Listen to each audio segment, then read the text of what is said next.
हाँ नमस्कार। आज हम जानेंगे Chandigarh municipal corporation fireman and station officer documents verification के बारे में। बहुत सारे कैंडिडेट के कमेंट आए हुए थे कि सर डॉक्यूमेंट्स वेरिफिकेशन के अंदर कौन कौन से जो डॉक्यूमेंट्स हैं उनकी आवश्यकता होगी। तो आज इसी टॉपिक के ऊपर बात करेंगे और जिन भी कैंडिडेट का डॉक्यूमेंट्स वेरिफिकेशन है तो वो अच्छे तरीके से वीडियो को देखें ताकि किसी भी प्रकार की जो गलती आपसे ना हो। तो स्टार्ट करते हैं टॉपिक को। उससे पहले दोस्तों जो भी डॉक्यूमेंट से वेरिफिकेशन से रिलेटेड जो जानकारी थी आप सभी को बता दिया कि फायरमैन के जो डॉक्यूमेंट से वेरिफिकेशन है वो 18/7/2022 से स्टार्ट होने वाला है।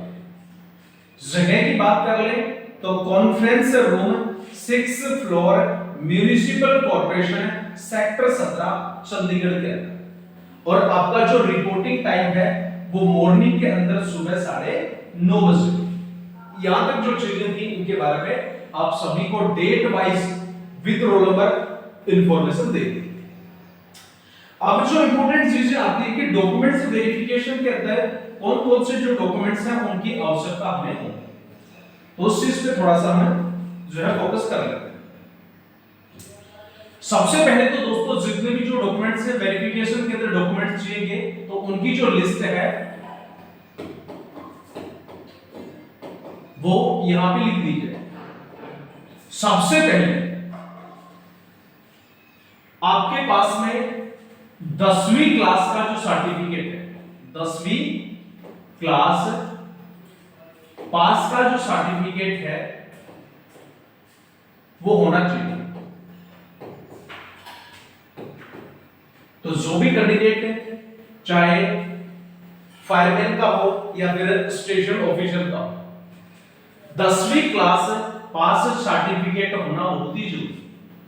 दूसरी अगर हम बात कर लें उसके बाद आता है +2 पास, 12वीं पास सर्टिफिकेट होना बहुत ही जरूरी है, इंपॉर्टेंट है, अनिवार्य। क्लियर यहां तक चीजें। उसके बाद में फायर एंड सेफ्टी का, फायर एंड सेफ्टी का कोई भी कोर्स आपने किया हो, कोई भी कोर्स आपने किया हुआ है तो वो भी आपके पास में होना बहुत ही जरूरी है। बाकी ज्यादा कुछ कंपलसरी नहीं है, अगर आपके पास में है तो बहुत अच्छा, नहीं है तो भी कोई किसी भी प्रकार की प्रॉब्लम नहीं है। इसके बाद में ये जो सारी चीजें हैं वो होंगी। इसके साथ में उनसे पहले जो एडमिट कार्ड है, एडमिट कार्ड जिस भी पोस्ट का है, चाहे फायरमैन की अगर हम बात कर लें, जिस भी कैंडिडेट का फायरमैन का है तो फायरमैन का एडमिट कार्ड होना चाहिए, और जिनका स्टेशन ऑफिसर का है, स्टेशन ऑफिसर का है तो वो स्टेशन ऑफिसर का जो एडमिट कार्ड है वो होना जरूरी है, इंपॉर्टेंट है। क्लियर यहां तक चीजें। उसके बाद अगर हम बात कर ले दोस्तों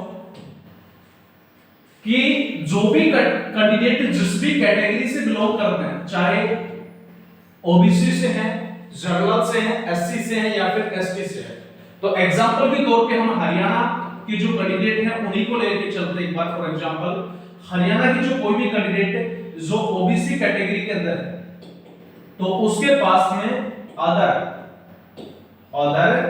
बैकवर्ड सर्टिफिकेट,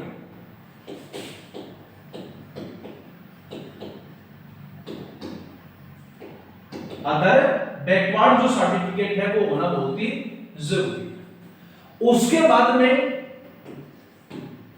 जो भी कैंडिडेट जो हरियाणा से बिलोंग करते हैं तो हरियाणा रेजिडेंस, राजस्थान के हैं तो उनका जो मूल निवास जो बोला जाता है राजस्थान के अंदर वो, तो ओबीसी कैंडिडेट हरियाणा के हैं तो हरियाणा रेजिडेंस,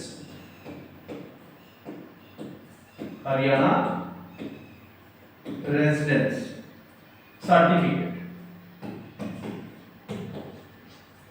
ये भी होना बहुत ही जरूरी। क्लियर।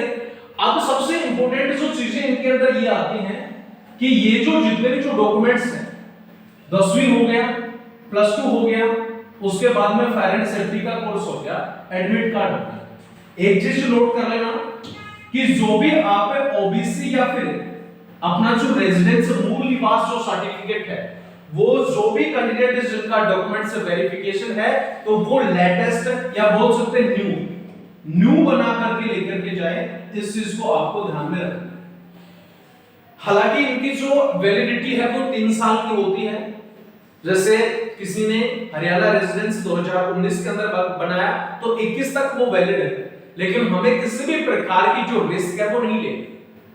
तो जो कैंडिडेट जिनका डॉक्यूमेंट से वेरिफिकेशन है, तो अपनी जो भी कैटेगरी के हैं, चाहे ओबीसी की बात कर लें या फिर एससी का है या एसटी का है या फिर जनरल कैटेगरी से है, तो अपना जो कैटेगरी सर्टिफिकेट है वो न्यू बना करके लेकर के जाए।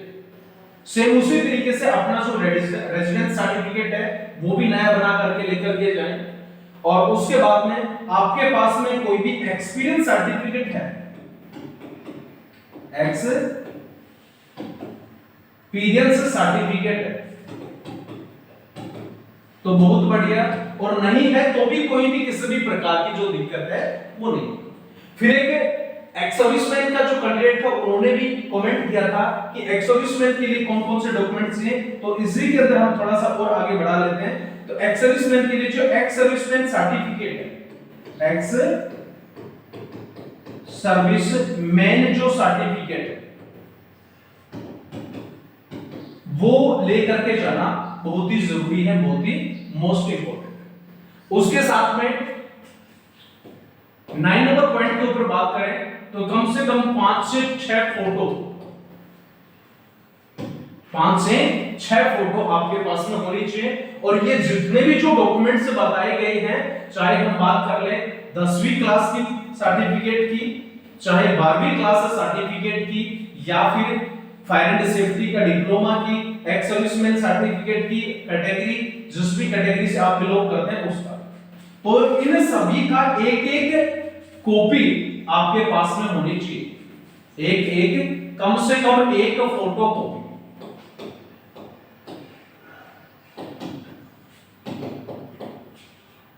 एक कम से कम फोटो कॉपी इन डॉक्यूमेंट्स की आप लेकर के जाए। तो ये डॉक्यूमेंट्स वेरिफिकेशन थी, और इसके अंदर ये जो डॉक्यूमेंट्स हैं आप सभी को लेकर के जाने होंगे। और इसी तरीके से अगर बात कर लें स्टेशन ऑफिसर के बारे में, तो स्टेशन ऑफिसर के अंदर ज्यादा कुछ नहीं है।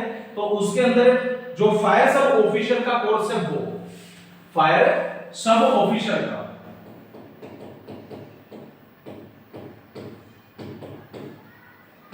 फायर सब ऑफिसर का जो कोर्स किया हुआ है वो, और इसी के पास में जो क्वालिफिकेशन है उसके अंदर ग्रेजुएशन रखी हुई है। ग्रेजुएशन जो सर्टिफिकेट है वो होना बहुत ही जरूरी है, बहुत ही इंपॉर्टेंट है। बाकी सारे के सारे जो डॉक्यूमेंट्स हैं ये सेम होने जरूरी।